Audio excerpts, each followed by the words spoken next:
আজ চলে আসলাম তোমাদের সামনে আরেকটা মিনি ব্লগ ভিডিও নিয়ে। এটা ছিল আমি কিভাবে গাছ প্যাকিং করি তারই ভিডিও। তো আজ আমার অর্ডার এসেছিল ইয়েলো স্নেক প্লান্ট। তো সেটাই কিভাবে প্যাক করি সেটাই তোমাদের সামনে তুলে ধরলাম।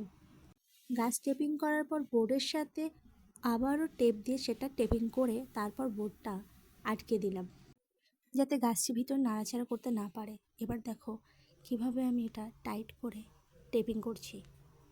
তো প্রথমে গাছের গোড়ার দিকটা আমি টেপিং করে নিলাম, তারপর ফুল বডি টেপিং করে নিলাম। টেপিং করা কমপ্লিট। তারপর বক্সের বাইরে যে ফাঁকাটা আছে সেটাই টেপ দিয়ে আবার আটকে দিলাম। বক্সটা টেপিং করা কমপ্লিট। এবার বক্সটা আস্তে আস্তে ছিদ্র করে নিচ্ছি, যে গাছের ভিতরে যাতে হাওয়া যেতে পারে, হাওয়া বাতাস যাতে ভালো করে ঢুকতে পারে সেই জন্যই ছিদ্রটা এমনভাবে করছি যাতে ভিতরে গাছে আঘাত না লাগে।